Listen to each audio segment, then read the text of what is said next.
like to talk today a little bit about some of my experiences in the cult that I was recruited to in the 90s, and some helpful tips for anybody who has been in a cult, high control group.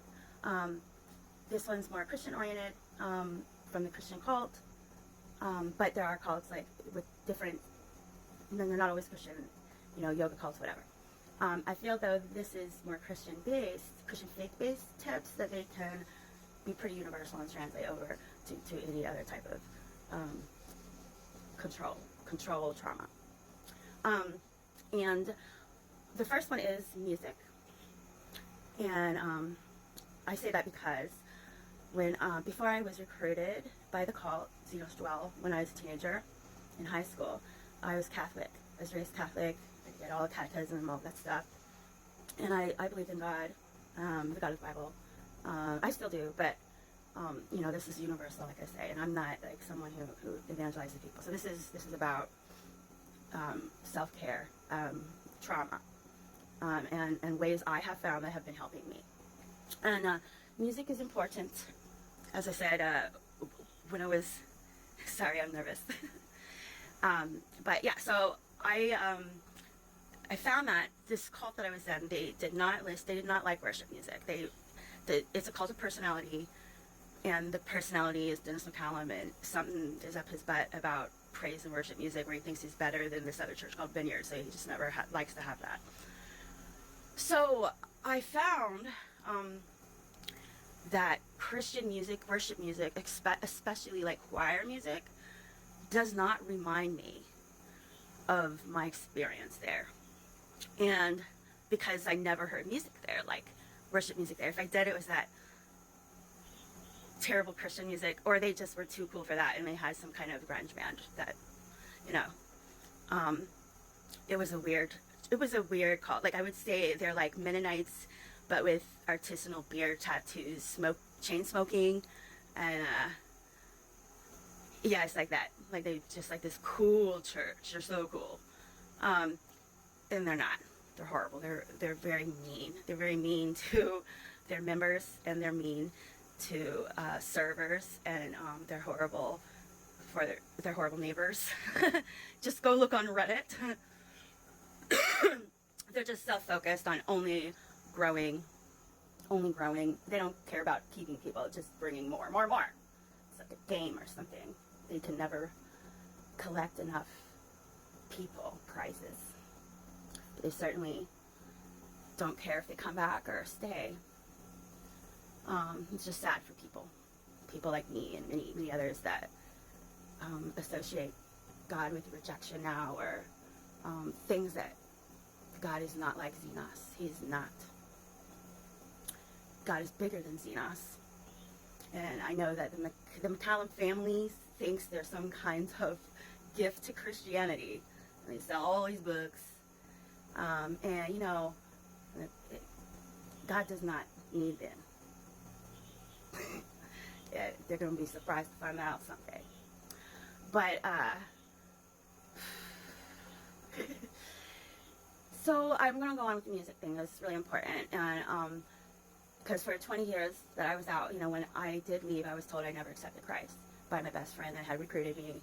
And, there's something about Xenos that you cannot take God out the door when you leave. There's just, you can try all kinds of types of ways, but they're like, nope, it's you, it ain't us, it ain't this church, it ain't this thing, it ain't your depression, it ain't, I threw depression out there just because some people have mental illnesses and stuff, and, they don't get the help they need, they get, not the help they need. And they get everything's a spiritual problem, and it can't be Xenos, so it's got to be you. And, churches shouldn't be worried. And churches aren't, because this ain't a church, it's a cult, and here's the difference. If someone leaves a church, they'll be concerned, and you can always be welcomed back. Usually, unless most churches want people to come back, and they care if they leave, and they don't want them to leave. And most churches use just excommunication as a very last resort, and rarely. But they're, like I said, it's a cult of personality, and Dennis loves to be able to pick who can and cannot come to his groups, and which ones, and when, and where, and how many times a week, and all that. And if he don't have it his way and his family and his minions under him, it's not going to work out there. You're going to be toxic waste. You're going to be divisive. You're going to be some other thing, you know. And good churches don't do all that. It's weird, right? It's just weird. You know, but they want to act like they're a church and use good church names to ride by and go, well, we're a good church, when they're really a cult. You go, watch out for some of these churches that seem like a nice Christian church is just a stranger to God using his name to hurt people or benefit. And they benefit the family. It's like a family business, but they also have a kingdom there, a celebrity that they indulge and enjoy. And a voyeurism, a very creepy obsession with members, married leaders.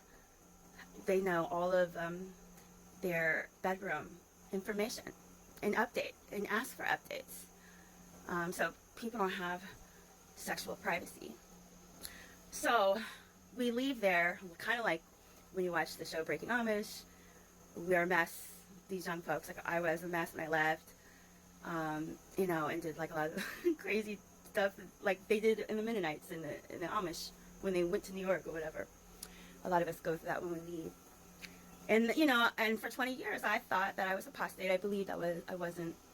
I'm like, I was a fake. I never accepted Christ. You know, I don't know why. You know, I would believe something so dumb like that. When Galatians, the first, you know, my Bible knowledge is kind of like that. I know first Galatians 1 says, you know, that not to let these people.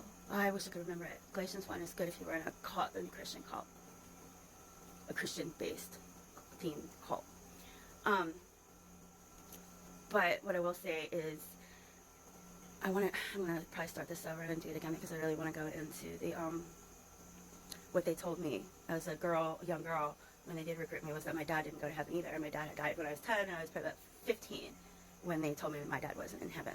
And then at first I argued and she just had all this biblical backup for why, an adult, by the way, who's still probably youth group leader there, but still in there.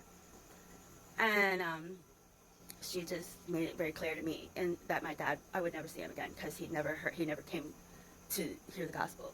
Like, they fucking know, right? How the fuck do they know what he heard in his life?